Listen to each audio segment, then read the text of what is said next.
Hello दोस्तों, नमस्कार। कैसे हैं आप लोग? तो उम्मीद करता हूं कि आप लोग अच्छे होंगे। तो जैसा कि पैसा लगा जो अपना वीडियो है, इस पे अपन चर्चा करते हैं, थोड़ा सा ज्ञानवर्धक बातें करते हैं। काहे तो ट्रम्प साहब तो खूबे ज्ञान बढ़ा रहे हैं। हैं? अभी भी देख रहे हो यूएस का मार्केट में तनी तबाही मचा हुआ है। और आज क्या हुआ है? एफआईएस, अरे भाई उसको पगला-उगला गया है घास साफे, हैं? बिना मतलब का बताइए इतना बेच दिया। हमको लगा कि न्यूट्रल होगा, साफे लंका लगा दिया है। क्या मतलब है 8,000 करोड़ से भी ज़्यादा बेच दिया। अब हमको मार्केट को बिना एफआईएस का ही अब लगता है वो समय आ रहा है कि बिना एफआईएस का चलना पड़ेगा। आपको क्या लगता है बिना एफआईएस का? क्या आपको ये लग रहा है कि एफआईएस धीरे-धीरे एक्युमुलेट कर रहे हैं? याद रखिएगा, एफआईएस सबसे पहले, मेरी बात ध्यान रखिएगा, स्टॉक फ्यूचर में नहीं आते हैं, कैश में भी नहीं आते हैं, सब जगह बाद में आते हैं। अगर वो आएंगे सबसे पहले इंडेक्स फ्यूचर में आएंगे, देन स्टॉक, फिर कैश। इस चीज को हमेशा रिमेंबर रखिएगा।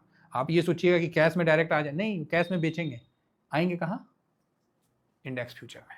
ठीक है, चलिए शुरू करते हैं और सारा डाटा अपन देखते हैं कि कौन कौन चीज हुआ है, सब पे अपना व्यू रखते हैं। चलिए शुरू करें, आइए। तो यहां पर अब आप देखिए कि जो एफआईएस है आज क्या किया। तो यहां पर हम लोग देख रहे हैं कि एफआईएस ने 7 तारीख को, जो आपके सामने है 7 तारीख को एफआईएस ने 8,692 करोड़ 8,692 करोड़ का बेच दिया है। एक्चुअली डीआईएस को ही पता नहीं था कि इतना बेच रहा है। सही बता रहा हूं, नहीं पता था, बेच दिया भाई। फूफा है, बेच दिया, क्या करोगे। यहां पर आपको सर जो अपना डीआईएस है वो 7,979 करोड़ का बाइंग किया है। ठीक है, डीआईएस भी मतलब उसको भी लगा कि क्या हो गया जी, अचानक से काहे बेच दिए, सब तो ठीक है ठाक बातचीत हुआ है, सेटिंग तो ठीक है हुआ, फिर बेच दिए तो बड़ा। अब जो सेलिंग है ना एफआईएस का, अब होशियार एफआईएस नहीं बेच रहे, बुर्बक एफआईएस बेच रहे हैं। होशियार एफआईएस नहीं बेच रहे, अब देखा देखी बेच रहे हैं कि बेचो तो बेचो। और नाचो नाचो वाला गाना नहीं है आर वाला, तो वही हाल है, बेचो बेचो बेचो, वही वाला सिस्टम चल रहा है। आइए इसी में हम फिर थोड़ा आगे बढ़ते हैं और जो आपको दिखाते हैं इंडेक्स फ्यूचर में क्या हुआ है। तो उस पर भी हम लोग तो सारा निकाल के बैठते हैं, एकदम बर्थ कुंडली, जन्म कुंडली सब निकाल के बैठते हैं। तो यहाँ आप देखिए कि एफआईएस यहाँ बिकवाली किया हुआ है। ये मैं थोड़ा जूम कर देता हूँ और आप यहाँ देख सकते हैं कि डीआईएस 7,979 करोड़ का खरीदारी किया है। एफआईएस ने 1347 मतलब 1,347 करोड़ का बाइंग किया है। तो ये एक अच्छी बात है। और ऑप्शन में तो कवर ही नहीं करते हैं, तो इसको तो छोड़ ही देना, इग्नोर। स्टॉक फ्यूचर में 580 करोड़ का बिकवाली किया है, तो इसको भी आप फोकस में रख सकते हैं कि स्टॉक फ्यूचर में 580 करोड़ बेचा है। ओके, तो ओवरऑल बिकवाली की फिगर है, लेकिन कहीं ना कहीं रुकना पड़ रहा है ना। मतलब 7,800-900 के आसपास एफआईएस ने बिकवाली किया है। इंडेक्स फ्यूचर में आज 1,347 करोड़।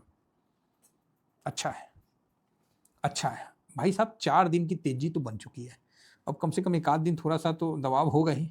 फिलहाल आइए इंडेक्स फ्यूचर में हम लोग देखते हैं क्या हुआ है। FIIS foreign institute investor 1,347 crore का खरीदारी किए हैं, तो कितना परसेंट बढ़े हैं?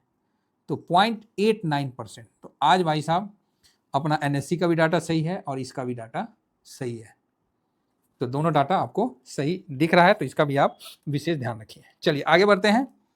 आगे है डीआईएस डोमेस्टिक इंस्टीट्यूट इन्वेस्टर, ये भाई साहब आज ना 4.93 बेच दिए भाई, मतलब 77.87 हो गया, 82 से मतलब बेच दिए हैं। बिकवाली तो किए हैं, बात समझ में आ रही है? बिकवाली तो किए हैं कौन? डीआईएस। आप बोलोगे सर तो फिर डरने वाली बात है ना, ना डरने वाली बात नहीं है भाई। अब उनका ये बिकवाली और ये प्रॉफिट बुकिंग मतलब देखिएगा तो 86 से वो 77 पे आ चुके हैं, मतलब 9% तो उन्होंने पोजीशन कम कर दिया है ना। तो एक बार इस लेवल में स्विंग का प्रॉफिट बुक करने का इशारा तो बन रहा है। चलिए देखते हैं, थोड़ा सा यहाँ डिप आने का भी चांस बन सकता है। बाकी प्रो की खरीदारी ठीक है, तो 18 के ऊपर गया है, परसेंटेज नहीं बढ़ा है ज़्यादा। लेकिन डीआईएस का अचानक से इतना बेचना एक थोड़ा सा अलर्टनेस की तरफ है। ठीक है, पब्लिक भाई आज तो पब्लिक ने मतलब क्लाइंट ने भी बेच दिया, तो बड़ा उत्तम लग रहा है। और ये जो है ना, ये जो स्थिति है ये बड़ा कन्फ्यूजन वाली स्थिति है। DIS ने भाई साहब 5% बेच दिया 4.93, और क्लाइंट ने ही बेच दिया। पता है कुछ हिडन है, बताना नहीं चाहिए, लेकिन जो क्लाइंट है ना उसमें DIS का, हाँ समझ गया ना, बस ज़्यादा क्लियर नहीं बोलेंगे क्योंकि वो ठीक नहीं है, एल्गोरिदम के खिलाफ हो जाएगा, सिस्टम के खिलाफ। फिलहाल आइए प्रो का, तो प्रो भी आपको आज 4.04% की खरीदारी किया है। तो चलो प्रो का तो समझ में आता है कि वो इंट्राडे और उसके चक्कर में वो लेते हैं, तो प्रो ने भी आज अच्छी खरीदारी किया है, तो ठीक है कुल मिला के। तो यहाँ ये डाटा आपके सामने जो बन के आया है, डाटा खराब नहीं है, ठीक है। और जो इंडेक्स फ्यूचर की बाइंग है, हालांकि स्टॉक फ्यूचर में सेलिंग है, तो ज़्यादा नहीं, छोटा सा सेलिंग है, तो हल्का सा आपको दबाव दिखाएगा। और सबसे बड़ी बात है कि लास्ट में भाई साहब चढ़ गया, मतलब जैसे नहीं बोलता है चढ़ गया ऊपर रे अटरिया पे लोटन कबूतर, वो तो चढ़ गया 23,123 भाई साहब, 23,123, क्या आंकड़ा भी चढ़ा है 23,123, जबरदस्त, ठीक है। तो ये थोड़ा सा मतलब बढ़िया रहा। आगे आते हैं और यहाँ देखते हैं कि अभी जो गिफ्ट निफ्टी, अभी अमेरिकन मार्केट शुरू हो ही गए हैं, तो गिफ्ट निफ्टी वापस से 900, हाँ मतलब 23,000 के ऊपर क्लोजिंग दे दिया, तो ठीक ही है, वो ज़बरदस्ती दिया गया है। बाकी 970, हाँ ठीक है, इस लेवल में अगर है तो बढ़िया, बस मैं इसी लेवल की बात फिलहाल तो कर रहा हूँ, अगर ऊपर निकल गया तो बहुत सुंदर है। तो अभी वापस से 22,967 आपको दिख रहा है SGX में, और यहाँ पर ही आप दाउजन को देख लीजिए, तो दाउजन भी 268 पॉइंट अभी जस्ट खुला है, तो 400 पॉइंट डाउन है, क्योंकि कल या परसों उनका डेडलाइन भी ख़त्म होने वाला है। फिर देखते हैं, आपको नेस्डेक में भी गिरावट है, तो इस तरह का चल रहा है।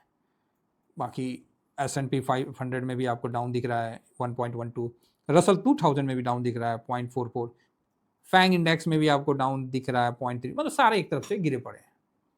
अच्छी बात है गिरे पड़े हैं। तो ब्रेंट 110.70, मतलब 111 के पास पहुंच गया है। और यहाँ पर ही आपको जो 10 ईयर बॉन्ड यील्ड है US का 4.35, ये ठीक नहीं है, ये फिर बढ़ गया, तो मार्केट पे दबाव होगा। देन आप ADR को चेक कर लीजिए, ADR में अभी तो अच्छा लग रहा है क्योंकि बहुत कम वॉल्यूम के साथ है, तो इस डाटा पे उतना भरोसा नहीं कर सकते, लेकिन ठीक है।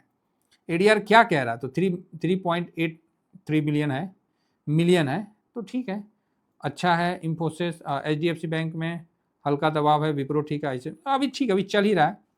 अभी तो जैसे जैसे आगे बढ़ रही है गाड़ी, देखते हैं क्या हो रहा नहीं हो रहा। तो आज भी US में फेड इंटरेस्ट रेट का कब आने वाला था, तो इसका है ओके, इसको लेट से आने वाला, CPI का डाटा आने वाला था ना US में भी, आज कोई डाटा आने वाला था, तो उसको हम लोग चेक कर लेंगे कौन सा डाटा आने वाला है, अपडेट कर दिया जाएगा, है ना। तो हो सकता है कि उसका भी थोड़ा सा CPI, अच्छा वो 11 मार्च को आने वाला है, 11 मार्च को तो आया था, 10 अप्रैल को आने वाला है, तो इस पर भी नज़र रहेगा। अभी तो 7 ही अप्रैल, अभी 2 दिन के बाद आने वाला है, ठीक है। अब हम आगे बढ़ते हैं और यहाँ से देखते हैं कि जो वही युद्ध का चल रहा है, तो उसमें अब हम ज़्यादा नहीं देखेंगे, वो सब सरदर्द हो गया वो युद्ध ना रियल मायने में मतलब हेडक हो गया, कितना युद्ध, ठीक है ना, जो अपना कर। यहाँ पर ही डॉलर जो है अपना मतलब बढ़िया है, डॉलर और रुपया का जो चल रहा है तालमेल, तो रुपया थोड़ा मजबूत हुआ है, और US डॉलर सेम 100 से नीचे है 99.80, तो ओके है। अब यहाँ सिल्वर पे आते हैं, लैब भाई सिल्वर वापस से 70-33, ठीक है। गोल्ड पे चलते हैं, 4647 गोल्ड सिल्वर रेशियो 64, ओके 60, ओह वाह 65 हो गया, 80 का इंतजार है, 80 का स्वाद आ जाएगा, 80 आएगा ना, इनविटेशन नहीं देंगे, याद रखिएगा, इनविटेशन का इंतजार मत करिएगा 80 आया ना तो आपको पता है कि क्या करना है, क्योंकि उसका हम लोग इंतजार कर रहे हैं महाराज, समझ रहे हैं, उसका इंतजार कर रहे हैं, इंतजार कर रहे हैं, तो जब आएगा तो कौन चीज़ करेंगे, हाँ ये थोड़ी हम बोलने जाएंगे। बाकी सर ऑल ओके है, बाकी और ज़्यादा डाटा देख के कंफ्यूज नहीं होना है।